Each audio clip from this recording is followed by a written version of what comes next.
There will be live music performances, a children's village, giveaways, vendors, a healing justice space, Skillshare, and amazing speakers including Green Party presidential candidate Dr. Cornel West live on stage at 4:30 p.m. For more information, go to blmgrassroots.org. That's www.blmgrassroots.org. Dominique DePrima and Tavis Smiley will be main stage hosts throughout the day, and the KBLA Talk 1580 delegation will be out in full force. So, join us this Saturday, July 15th, 12 to 6 p.m. in Leimert Park as we celebrate the 10th anniversary of Black Lives Matter. This is a community call to action from KBLA Talk 1580. I done plant my seeds, now I'm rooted. Brown skin popping, I'm rooted. Can pull the hood out me, I'm rooted. Rooted, nappy head, rooted. Rooted. 1, 2, 3, go! Ha ha!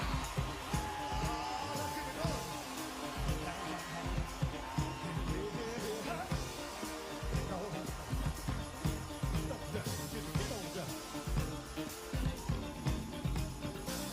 I'm gonna try to keep it coming. Things ain't always smooth, oh, but I'll be alright as long as I can find the groove. Yes, I will. Somehow I know that I can make it. You seem to like my style. Don't you worry, I'm gonna be around a while. Yes, I will. I'm just happy to see you talk to me back in style again. Live from Leimert Park, USA, I'm Tavis Smiley, and you're listening to KBLA Talk 1580. So glad to see you and me back in stride again. Our phone number, 1-800-920-1580. 1-800-920-1580. All of our socials can be found at KBLA 1580. That's Facebook, Twitter, Instagram, and YouTube, everything at KBLA 1580. Let me also invite you right now to download our app at KBLA 1580. Download the app and listen to us live anywhere in the world, but only by downloading our app right now at KBLA 1580. Let me also let you know that if you miss us any day in real time on the app, you can check out the podcast of this program and listen at your leisure by going to the app, the website, Anchor, Spotify, Apple, so many places to get the podcast once again and listen when you want to tune in. By checking out our podcast. You can also watch the live stream of this program right now by tapping on the KBLA TV icon on our app or by going to our YouTube channel. Let me also invite you to follow me on Facebook and Instagram at The Real Tavis Smiley and get Twitter updates at Tavis Smiley. Another good show on tap for you today. In our second hour, can we draw connections between the struggles faced by enslaved women in the antebellum era and the ongoing fight for equality black women are yet waging today? Moreover, what are the dangers of today's jurisprudence reproducing slavery-era ideas relative to black women? We'll talk about it in hour two with Cornell University professor and author, Dr. Tamika Y. Nunley. In our third hour, the next battle over colorblindness has begun, according to University of Chicago law professor Sonia B. Starr, who authored a provocative piece for the New York Times just yesterday. And we will talk to her today about her piece and her views on this next battle over color blindness already being underway. We'll do that today in hour three. But in this first hour, two more conversations on the B side of this hour, just in time for Major League Baseball's All-Star Game tonight in Seattle. A conversation with filmmaker Sam Pollard about his newest documentary called The League, which tells the story of the Negro League and how it revolutionized the game of baseball. That's on the backside of this hour. But we commenced today's show celebrating the 10th anniversary of Black Lives Matter this week. Each day this week, we're talking to some amazing guests about the impact of Black Lives Matter 10 years in. I am pleased to be joined now by Nekima Levy Armstrong, Minneapolis-based civil rights attorney, champion for social justice, and executive director of the Wayfinder Foundation. Nekima Levy Armstrong, welcome back to KBLA. How are you today? I'm good, Tavis. Thank you for having me. It's great to have you. Your friend and colleague and sister Melina Abdullah just walked out of the studio on Dominique's program, and so we're spending a lot of time on this station this week talking about Black Lives Matter 10 years later, getting all kinds of perspectives. Because you are Minneapolis based as opposed to Melina based here in Los Angeles, you have your own unique take on this. We all know, of course, that Minneapolis was the site of the murder of George Floyd and all that ensued after that horrific incident. And so, as I said a moment ago, we're having guests on every day this week talking about Black Lives Matter 10 years in, and I'm pleased to have you on this program once again. Let me just ask you, given what I said a moment ago, how you think your perspective is uniquely different than perhaps others in the BLM movement around the country, because, in fact, you are based in Minneapolis, where George Floyd was murdered, and where we all saw just a couple weeks ago, the FBI report, the Justice Department report, rather, on how horrible the police department has been perennially in the city of Minneapolis. But my question rather is, what makes your perspective so unique, you think, being in Minneapolis? Well, as you just mentioned, Tavis, we were, of course, the place where George Floyd was brutally killed at the hands of the Minneapolis Police Department.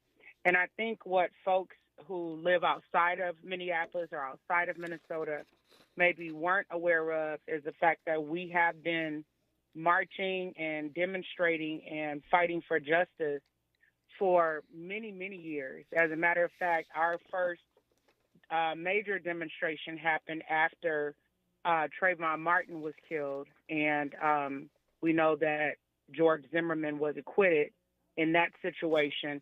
And then our movement really began after the uprising that happened in Ferguson, Missouri, after the police murder of Mike Brown in August of 2014.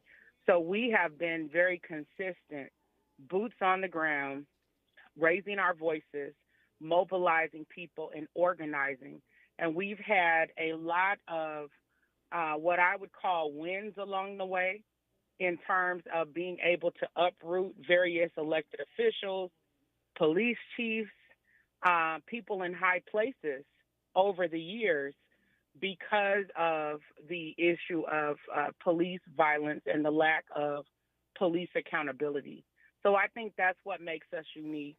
Also, Minnesota is about 82% white, which means that here, a lot of the folks who march with us are actually white allies who care about racial justice. So our dynamics are a little different because our population is smaller. But we're also persistent. You know, Minnesota is extremely cold in the winter. We have, sometimes we have blizzards. We have temperatures below zero. And guess what? Even in those temperatures, we have still been out there marching and demonstrating and holding elected officials accountable. So I think that those are some of the things that make us unique. Yeah, it's quite a unique place, Minneapolis, St. Paul. I've been there many times. Again, some of us were just gobsmacked when we saw that Department of Justice report about how horrible this police department has been beyond the murder of George Floyd, as if that wasn't enough. But there's so much backstory to this police department. And BLM, how can I put this? BLM had a moment, a major moment, when they, just aggressively forced this issue in the city of Minneapolis and for that matter around the globe. The phrase Black Lives Matter resonated in ways that it had not prior to the murder of George Floyd 3 years ago. We are celebrating all week long here the 10th anniversary of Black Lives Matter. And again, every day this week we're talking to different guests about their take on this organization 10 years in. Successful, yes. Accomplished, yes. Controversial, yes. All of that and then some. Our guest in this hour is Nekima Levy Armstrong. We'll get back to her when we come forward on KBLA Talk 1580. We've got a lot to talk about. Good thing we've got 3 hours. More of Tavis Smiley when we come forward. You're listening to K-Drip, where we play all the best classic water-wasting hits like watering your lawn during the hottest time of the day and leaky faucets. They're tunes from another time because now that we face a hotter, drier future, every drop counts. Despite an extremely wet winter, keep using less water, fixing leaks, and reusing indoor water for your garden. Visit SaveOurWater.com for more ways to conserve. Up next, brushing your teeth with the water on. K-Drip. For the ones who know safety isn't a catchphrase, it's a culture. And the ones who help make sure everyone makes it home safe. For the safety-minded who watch everyone's backs, Grainger offers supplies and solutions for every industry, as well as safety assessments and training to keep your facilities safe and your people safer. Call, click Grainger.com, or just stop by. Grainger, for the ones who get it done.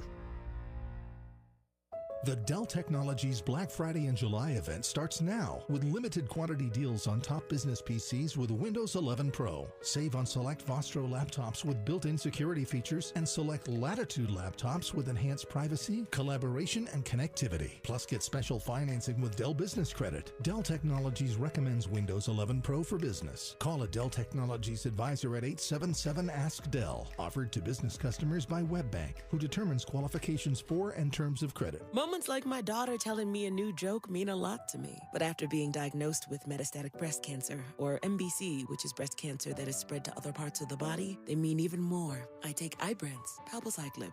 Ibrance 125 milligram tablets with an aromatase inhibitor is for adults with HR-positive, HER2-negative NBC as the first hormonal-based therapy.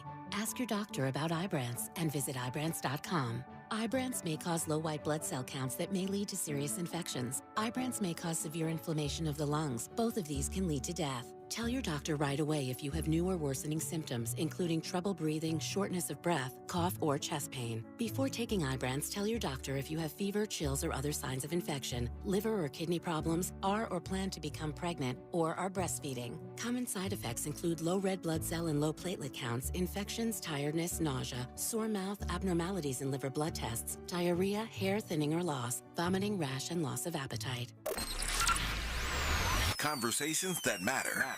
You're listening to Tavis Smiley on KBLA Talk 1580. Nekima Levy Armstrong is our guest in this first half hour of today's program as we talk about Black Lives Matter 10 years in. And I don't need to color the question much more than that. Nekima, give me your take on BLM 10 years in.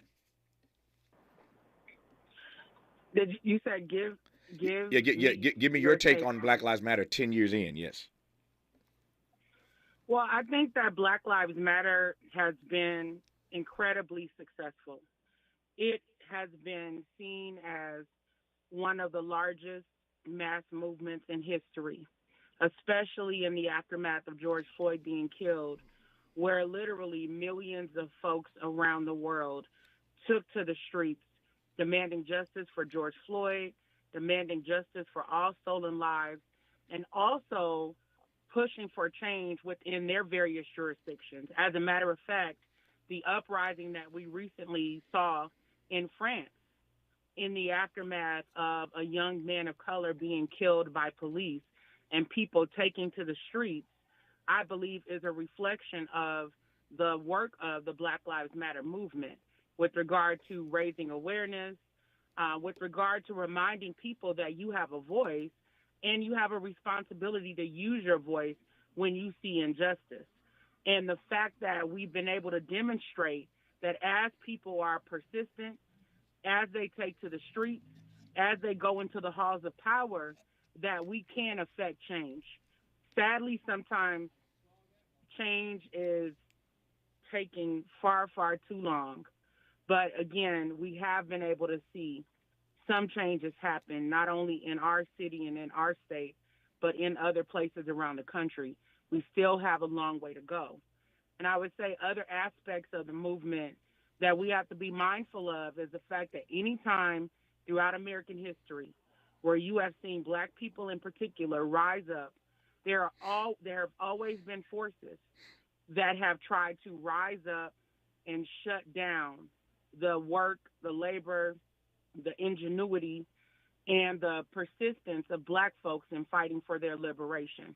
We look at the Civil Rights Movement, the Black Panther Party, and so many other movements throughout our history. It's the same playbook each and every time. And I feel that that's one of the things that the Black Lives Matter movement is up against now.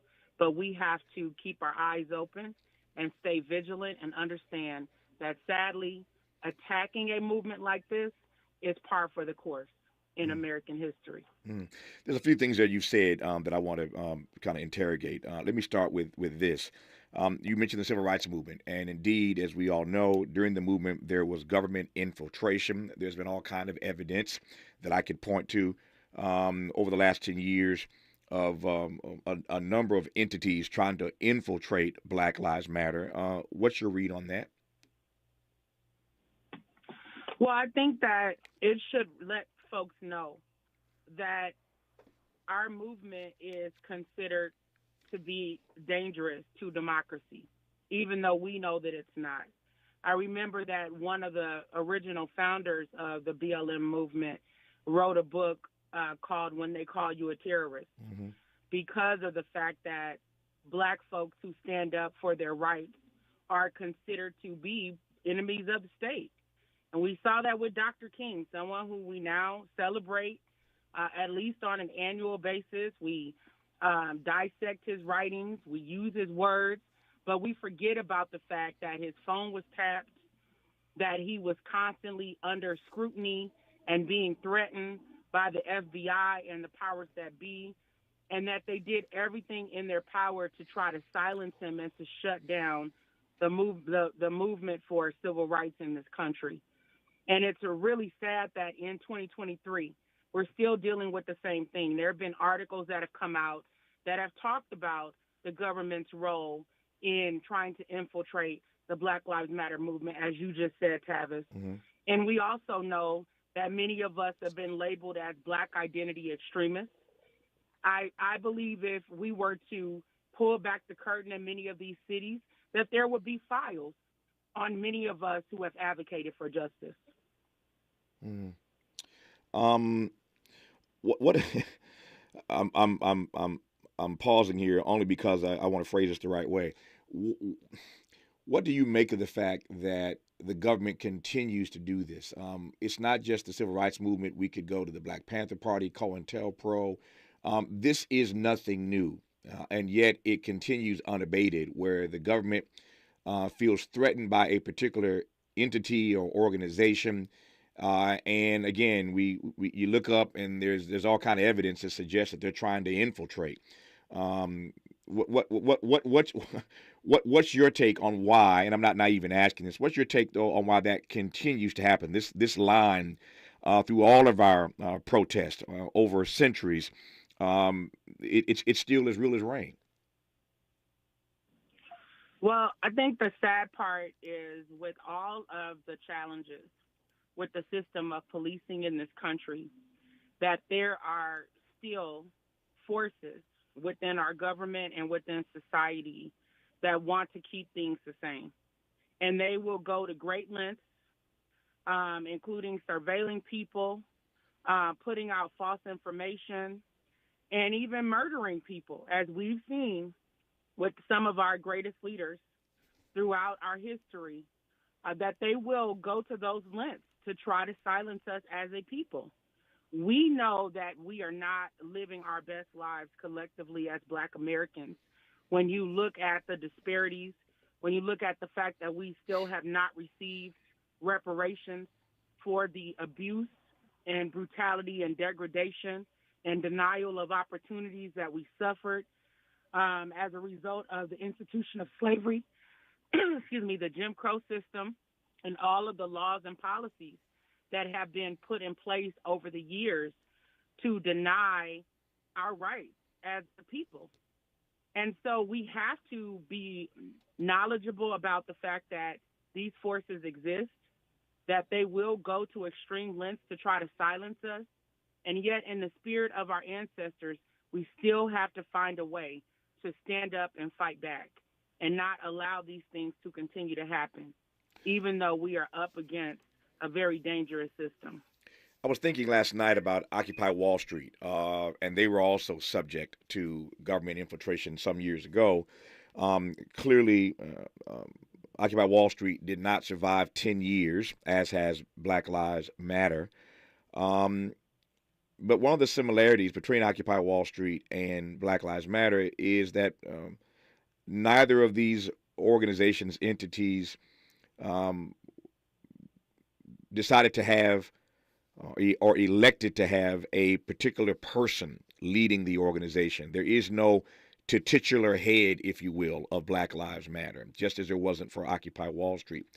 I could argue that both ways, and there was great debate about this when Occupy Wall Street sort of, faltered and ended. And part of the conversation, you may recall, Nekima, was whether or not they ended because they didn't have the kind of leadership structure that might have sustained it. Again, I underscore the fact that BLM does not have a leader. It does not have a titular head, and yet it survived 10 years. How do you read the leadership conversation, if you will, about BLM? Well, I know that when I became a part of the movement and I was working with young folks, and we had launched a BLM chapter here in 2014, and I assisted those young folks during that time. Mm-hmm. One of the things that they communicated to me was that we're a leader-full movement, Mm-hmm. right? Instead of a leaderless movement, they called it leader-full, which meant that there are a variety of leaders within the organization, but not a central figure, as you just articulated. And so that kind of challenged the paradigm in my mind in terms of thinking about folks like Dr. King, Mm-hmm. Malcolm X, very identifiable leaders of a movement, even the leaders of the Black Panther Party. And the rationale that was told to me on why we were a leader-full movement as opposed to a one central leader was because of the targeting that has happened throughout the years against identifiable leaders of Black movements. Mm-hmm. The young folks looked at the series of assassinations, actual physical assassinations, as well as character assassinations, and they decided that they didn't want that particular structure for this movement. And I can understand why. And, of course, some people are opposed to that. They want to see one leader, typically of an organization. And I understand why, because there's someone you can point at. There's someone you can target. There's one person you can hold accountable if you don't like what they're doing. But we have seen, again, how easy it has been for the government to take down one leader and then to literally shut the door on an entire movement.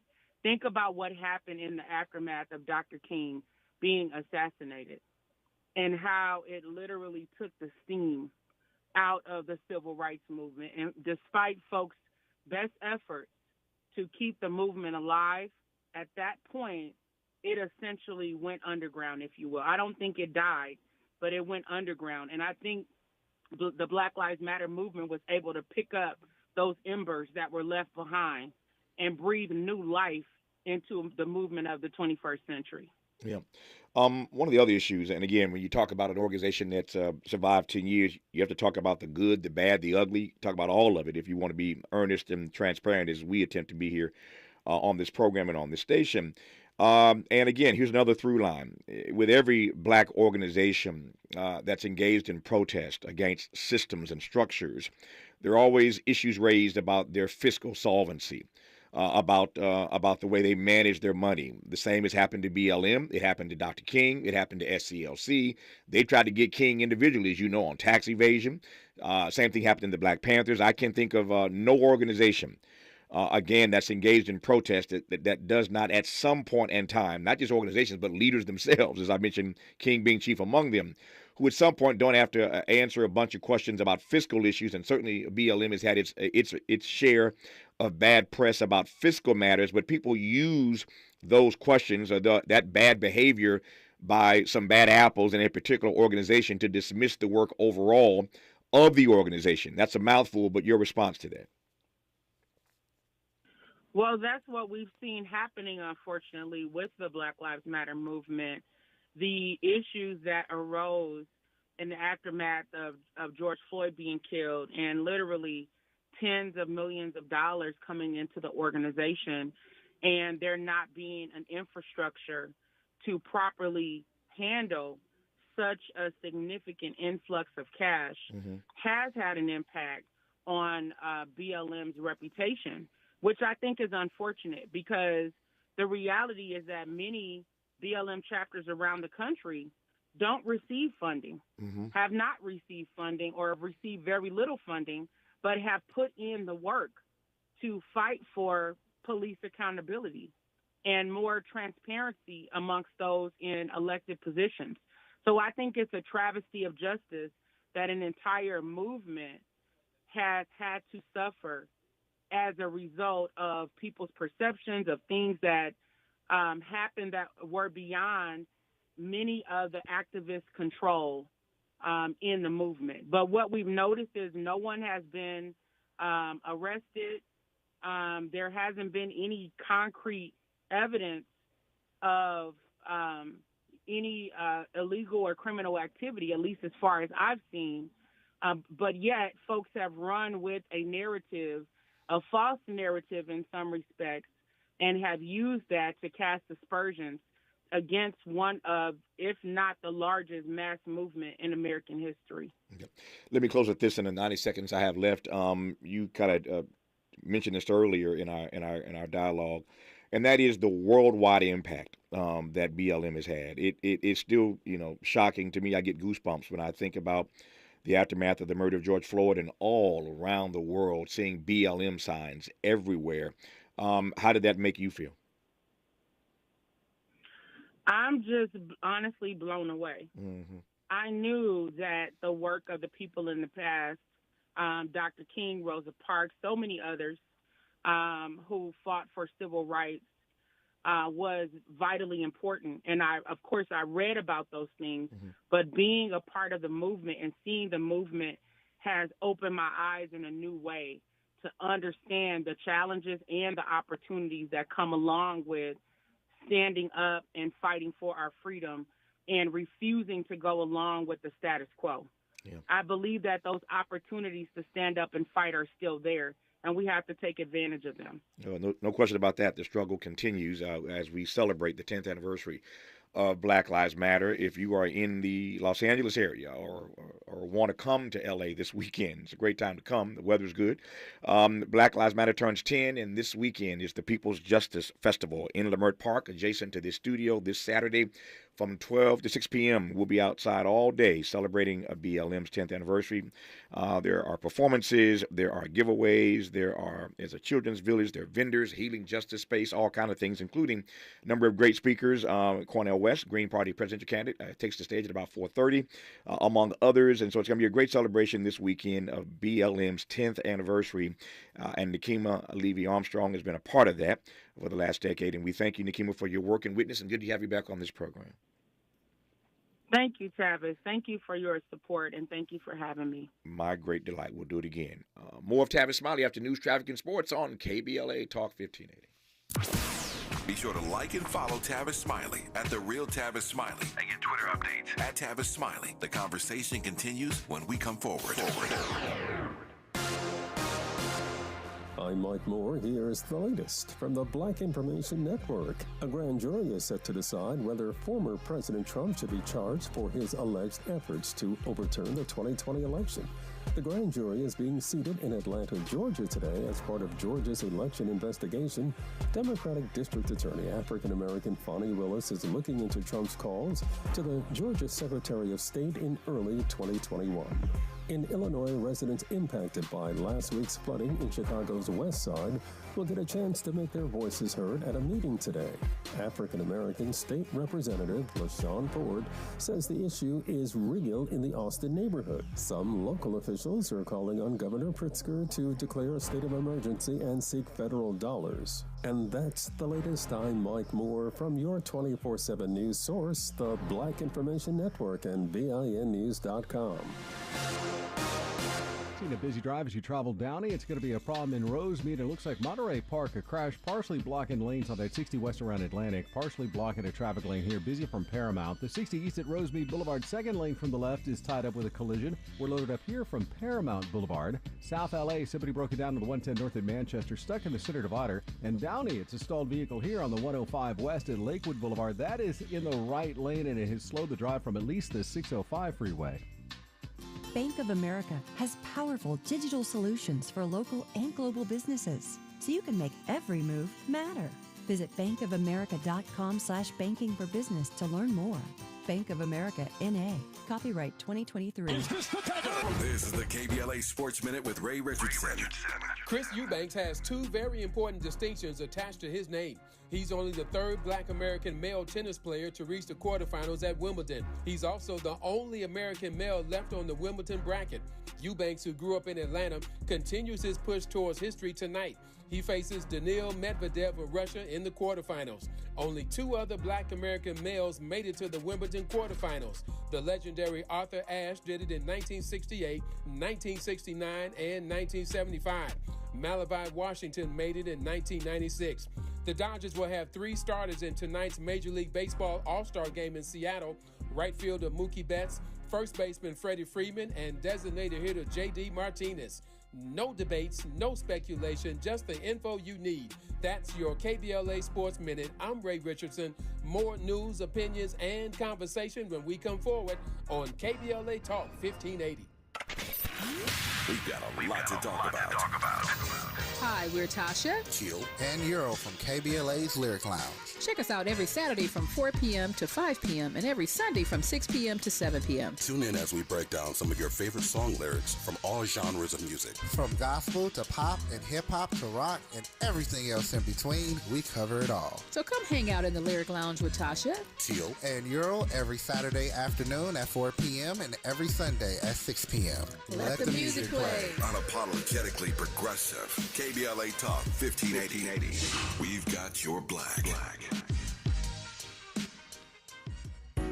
KBLA Talk 1580 is dedicated to empowering our communities by providing progressive talk radio for our audience. We strive to be an intersectional voice for the voiceless. As a Black-owned and operated station, we are committed to highlighting diverse perspectives and creating safe spaces for meaningful dialogue. We believe that everyone has something unique to bring to these political, economic, social, and cultural conversations, and we don't shy away from the hard conversations about current events.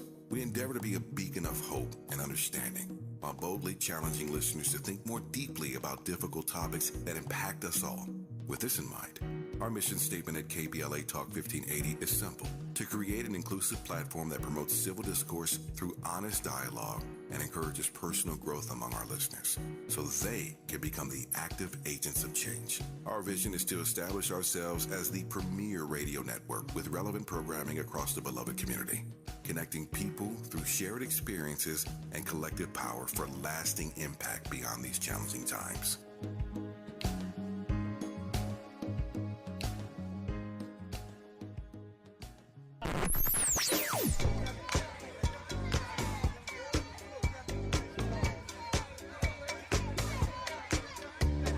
This is KBLA Talk 1580. Talk radio. That's music to your ears. We're unapologetically progressive. KBLA Talk 1580. KBLA Talk 1580. We've got a lot to talk about. Maisha Cairo here for KBLA Talk 1580. We're live in Los Angeles at JP Morgan Chase's Advancing Black Wealth Tour. And I'm speaking to some of the attendees today to see why it was so important for them to be here. Yeah, this is Lathan and Tyler. Main reason that's very important for me to be here is just to leave a legacy for my kids. Black wealth, generational wealth is what we need in our community, you know. Oh, Chase, someone has to take the lead. They're showing, big business like Chase cares, and they're putting their money where their mouth is at. So it's good to see, big institution like Chase, giving a lifting hand, to the community, and you got to respect that. It makes me want to bank with Chase, and give them another look. If I go to another institution, I actually see what Chase is doing for the community. That's right, Chase is doing their part to help advance Black wealth. For more money support, tune in every day from 12 to 2 to KBLA Talk 1580's Midday Money Chain, right here. Find a righteous rage and don't be afraid to say what you see. We're KBLA Talk 1580.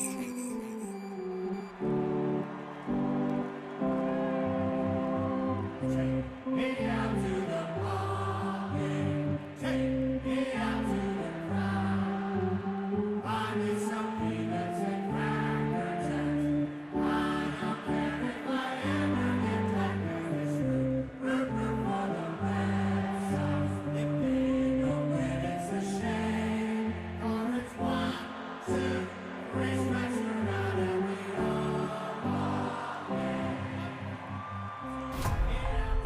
Negro League Baseball was so popular that black churches would move their service time up an hour so fans could go to the game.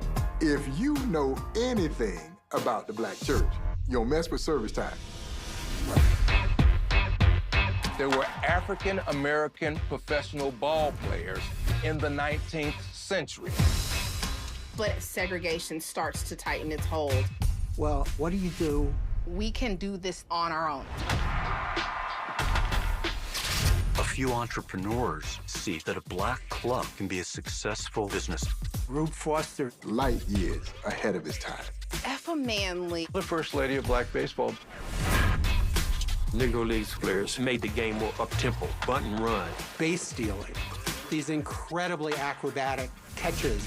The major leaguers would say that the Negro Leagues didn't play the game the right way. Really, that was saying they didn't play the game the white way.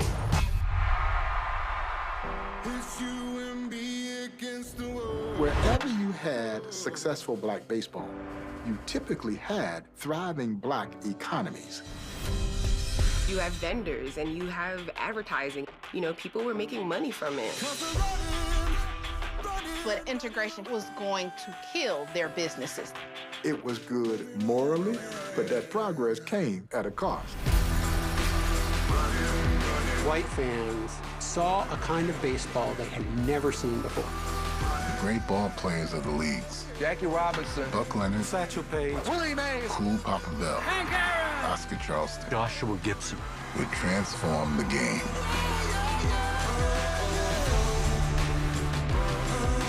They are a part of a movement.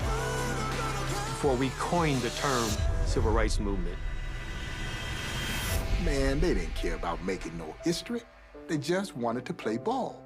But the pride, the passion, the courage in the face of adversity, that's the real story. Emmy Award-winning and Academy Award-nominated filmmaker Sam Pollard joins us now for a conversation about his new documentary, The League, which you've just heard tells the story of the Negro League and the way it revolutionized baseball. Sam Pollard, good to have you on KBLA Talk 1580. How are you today, sir?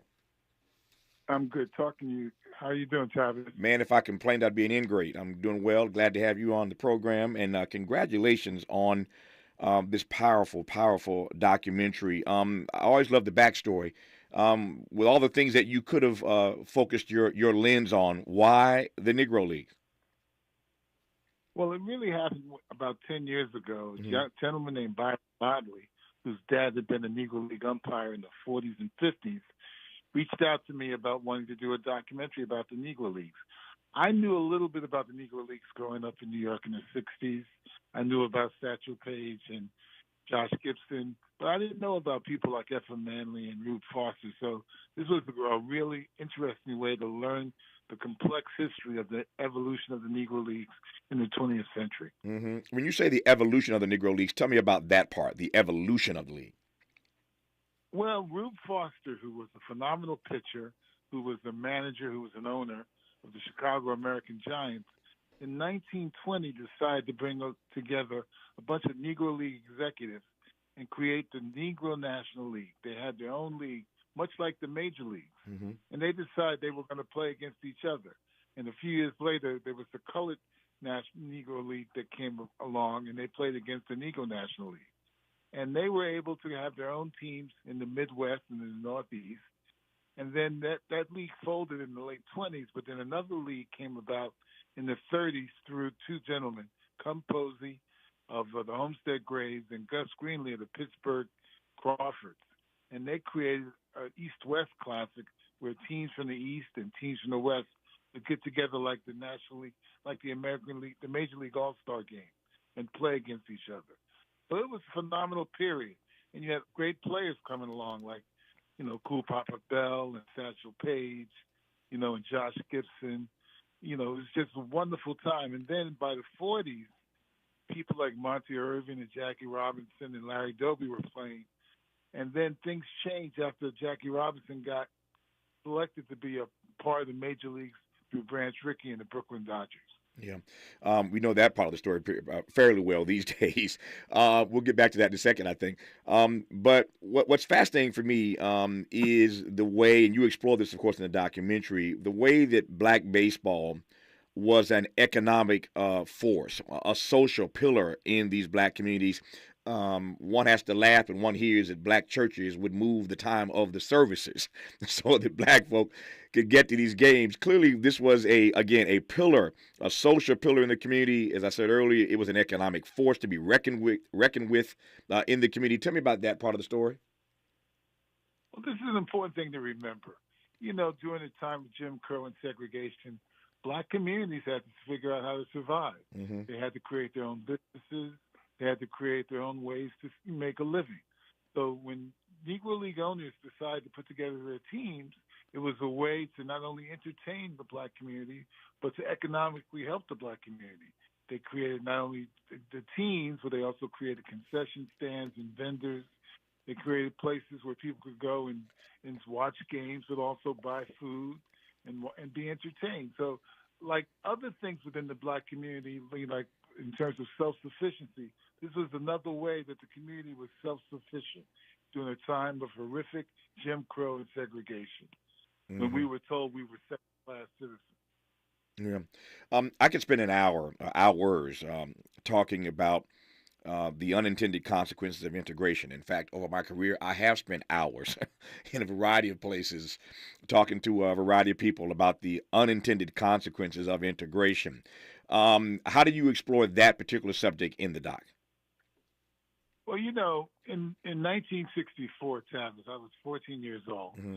And I remember thinking back then, Jackie Robinson integrated Major League Baseball. What a great plus for African Americans. But there was a downside to it that most of us didn't realize or understand the complexity of it. Mm-hmm. Here we were within our own communities in Harlem, in New York, in Bronzeville, in Chicago, in Tulsa, with Black Wall Street, in Los Angeles, many thriving black communities. And so here comes Jackie Robinson, the integrates Major League Baseball. What happens to the Negro League teams?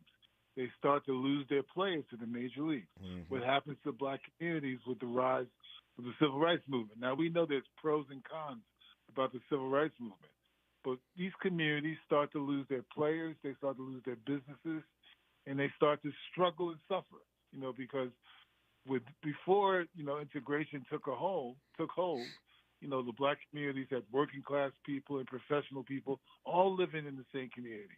But with integration happening, things change. But the thing to remember, and I think you understand this, when we say integration in America, in many places there's still segregation in America.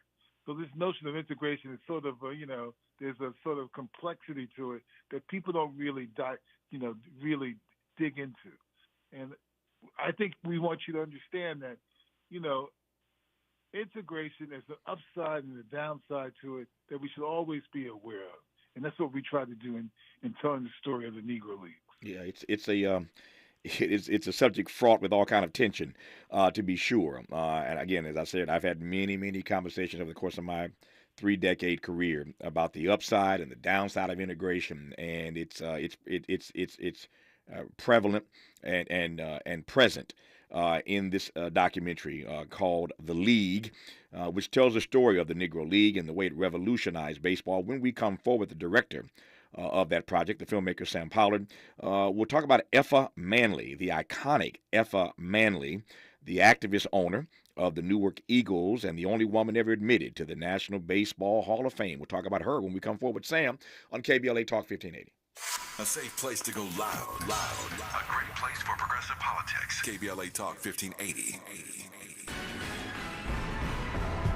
Hollywood Walk of Fame stars in 2024. Stay tuned to find out who's in next year's class. I'm Aisha Cairo with your K-Black Minute News. A new group of 31 entertainment professionals across film, television, radio, recording, and sports entertainment will have their names etched into Hollywood's history in 2024. One of the most celebrated names on the list was the beloved Chadwick Boseman. Others for the class of 2024 in Hollywood Walk of Fame was this year's Oscar winner Michelle Yeoh in the motion picture category. Other notable names include Chris Pine, Gwen Stefani, Andre, Dr. Dre, Young, Otis Redding, Christina Ricci, Brandy Norwood, Harry Washington, and more. The dates for the star ceremonies have not yet been scheduled. To find out all 31 inductees, visit youtube.com/Walk of Fame. In our community, mental health struggles can sometimes go unnoticed.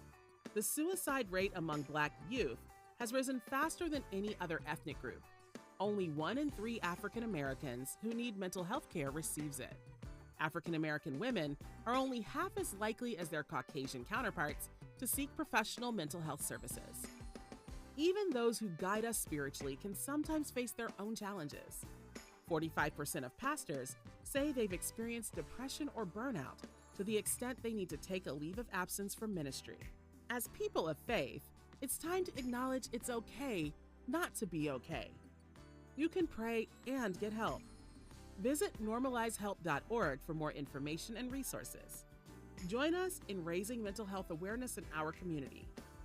Funded by the Los Angeles County Department of Mental Health and the Champion Counseling Center of Faithful Central Bible Church.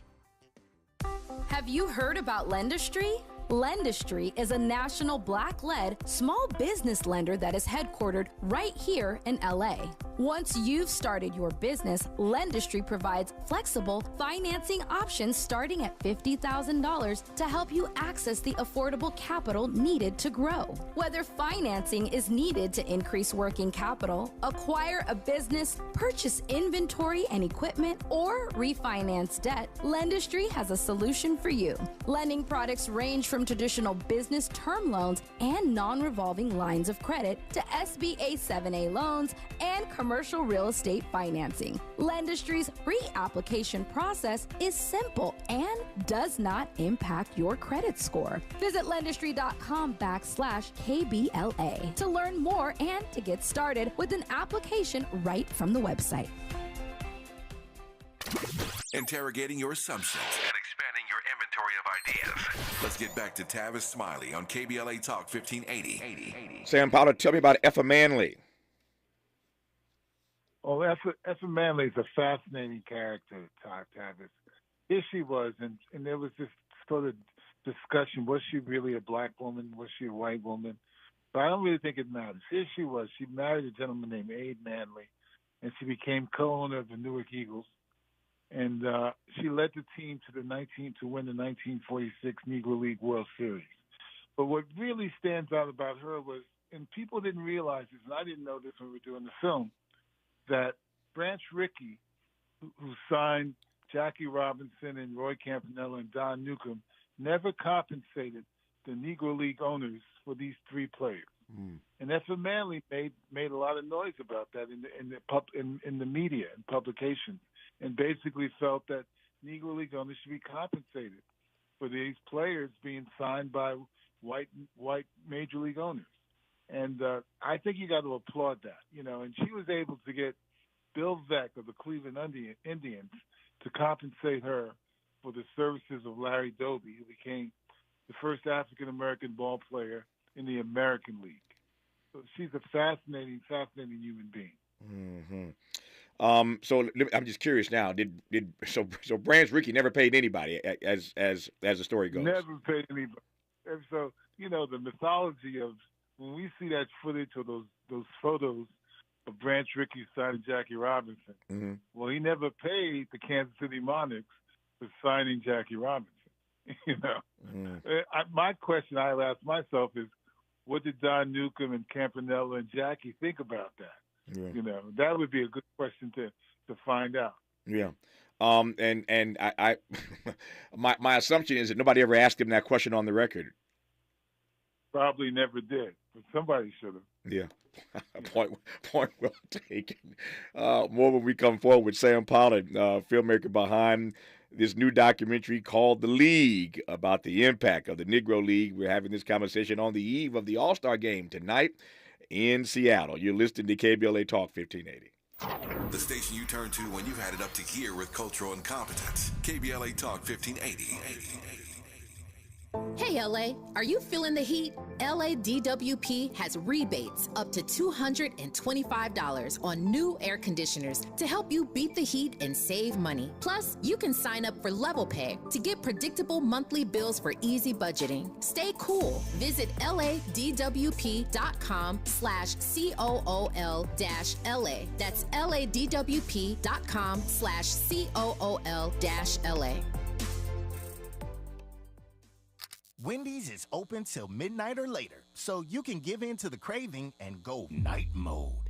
Now all of your favorite menu items just got their bedtime extended. You can get what you want even later, like the Baconator with 6 strips of bacon, or the perfect fries and frosty duo. If you're up later, then so are we. So go ahead and pull through the drive-thru.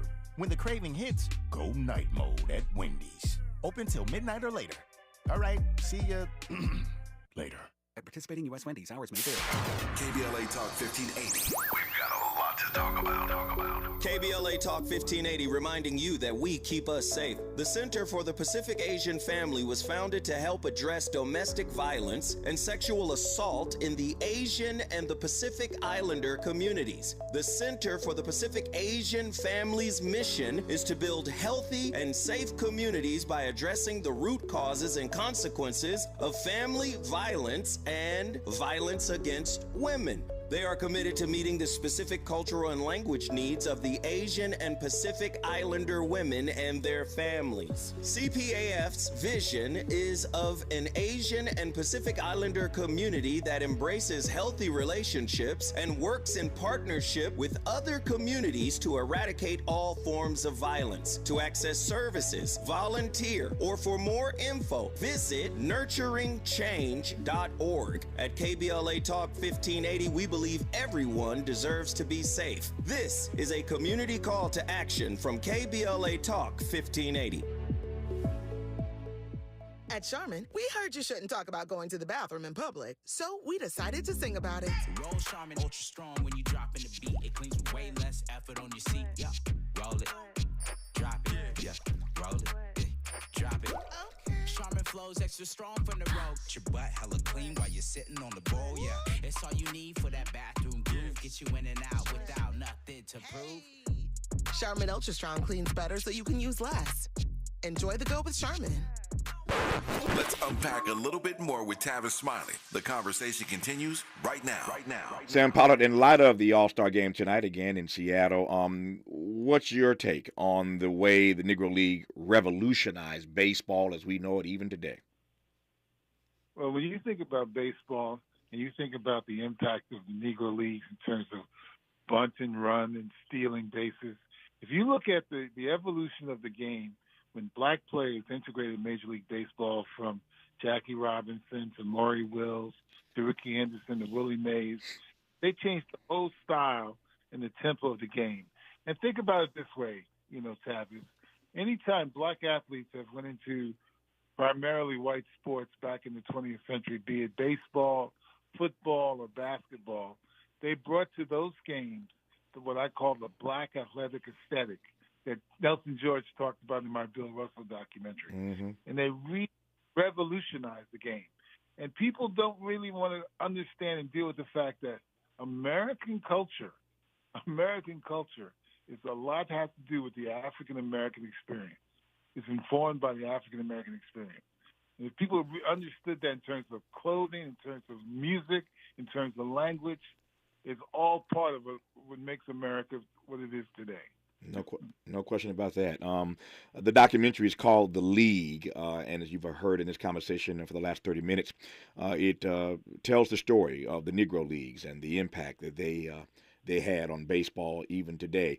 I've got just a few minutes left in this conversation, Sam, and I want to just pivot, if I can, ever so gently. And I've never had a chance to say this to you publicly, but I want to say this to you now. I celebrate, even all these years later, you're being nominated for an Academy Award along with Spike Lee for the documentary Four Little Girls. I raised that because yesterday on this program, we look back on what happened in Birmingham 60 years ago through the eyes of an author who was looking at that iconic photo of this young black teenager who police were sicking two German Shepherds on. You know the photo, of course. Sure, I do. Yeah, we were talking about that photo yesterday, 60 years later, and here you come today, Academy Award nominee for that documentary, Four Little Girls. Let me just say to you, I've said this to Spike, but never to you. To my mind, with all the brilliance of Spike's work, he's done nothing better. I love Malcolm X. I love Spike's corpus, but he has done nothing better, to my mind, than Four Little Girls, and the two of y'all did that together. When you look back on that documentary and how here we are 60 years later, what do you make of that iconic work that you and Spike put in? Well, all I can say to you, Tavis, is for me, it was working on that film was like spending time with my family. You know, my family's from Mississippi, my family's from Georgia. And so when Spike did those interviews and I was in the editing room putting those interviews together and listening to those people talk about their experiences growing up in Birmingham in the 50s and the 60s and what happened to those four young girls in the church and in the Birmingham church bombing, you know, it was really one of these films that was special to me then and is still very special, you know. And I was just in Birmingham for this film, for the League, last year. So, you know, it's always a special, special place to go and to remember such a horrific moment in our history. Yeah. Henry Louis Skip Gates Jr., iconic African-American scholar, characterizes Sam Pollard's work this way. When I think about his documentaries, they add up to a corpus, a way of telling African-American history in its various dimensions. Those are the words of Skip Gates out of Harvard. Any way you take it, any way you put it, Sam Pollard is a bad man. He's done some amazing work down through the years. His latest is called The League. It focuses on, again, the Negro Leagues and the impact they've had revolutionizing baseball as we know it. But again, I think some of his best work is Four Little Girls. And if you've never seen that documentary about the 16th Street church bombing in Birmingham and what happened to these four little girls, it's the best thing I think he and Spike have ever done. So, Sam, congrats on all your work. Congrats especially on the most recent piece, The League. And thank you, sir, for this conversation. I appreciate you. Thank you, Tavis. Enjoy the rest of your day. Likewise, my friend. More of Tavis Smiley after news, traffic, and sports. You're listening to KBLA Talk 1580. KBLA 1580 Santa Monica. I'm Mike Moore. Here's the latest from the Black Information Network. A grand jury is set to decide whether former President Trump should be charged for his alleged efforts to overturn the 2020 election. The grand jury is being seated in Atlanta, Georgia today as part of Georgia's election investigation.